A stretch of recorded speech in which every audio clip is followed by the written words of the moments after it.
Well, we just did a huge update a week or two ago, which was the release of the 100% complete design Bible for Alice Asylum. So that is a 414-page epic, graphic presentation of basically like what the game is, except it's in book format, right? Right.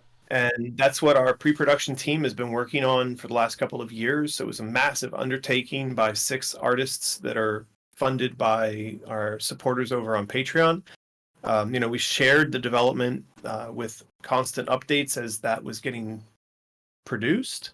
And now that it's done, we've sent it off to a number of different potential publishers and financiers, alongside the announcement that we found a potential development partner here in Shanghai with a company called Virtuous.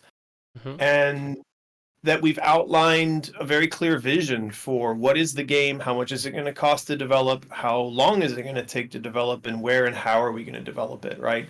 So it's sort of the culmination or the end of the process of everything that we've been doing for pre-production to date.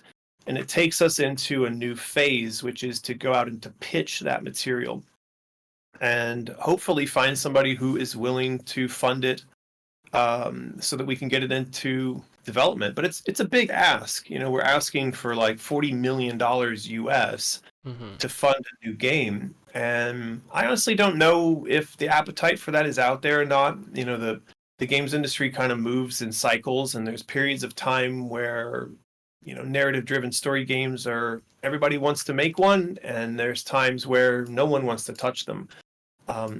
So I'm not sure what the result of this will be, but I do feel confident that if there's somebody out there who's interested in funding this type of product, they would be hard pressed to find a better presentation for this type of product.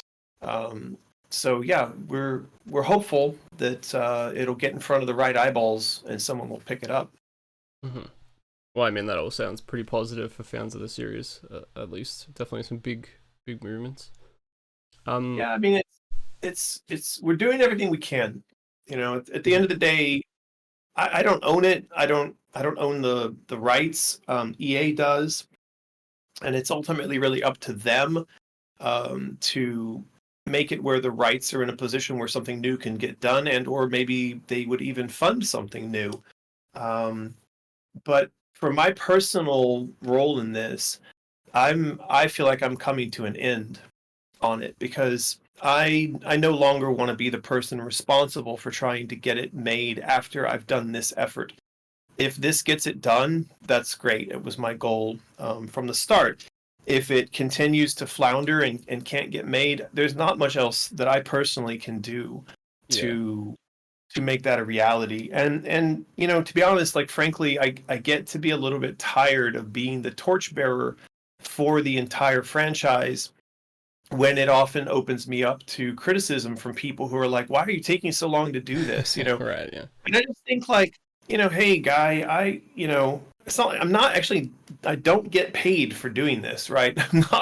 It's not what keeps me alive. And so it's somewhat of a passion project, and it's something that I do on behalf of the fans. But I don't want to be the person who is ultimately and solely responsible for this, because, like I said, I don't own it. So every day that I spend building more and more content and trying to build up a pitch that proves the value of this IP is another day I spend increasing the value of something that is owned by someone else. And I have no guarantee. I have no guarantee that EA or anyone else will pick this up. I also have no guarantee that even if they do pick it up, they'll involve me in any fashion, right? Mm-hmm. They're not obligated to. So, yeah, I really hope that by the end of this year, 2023, that it comes to some sort of resolution. Either it's very clear that it's not going to happen, it's never going to happen, or it becomes very clear that someone is going to pick it up and make it happen. And if it does get picked up and it does go forward, I'll say right here, I think it's the first time I've said this publicly, but I'm not particularly interested in being involved in the development, like the day-to-day development. I do not want to be involved in that. I think there are younger, brighter, and more sort of driven people out there who would be better positioned to do that. Like Alex Crowley, who's been my design partner on this since the start. He would be a great person to run with it. But for me, like I feel like I've said and done all I can do inside that design Bible in terms of my vision for what the new game would be, and I don't necessarily need to be involved Right. beyond that in the next one, right? So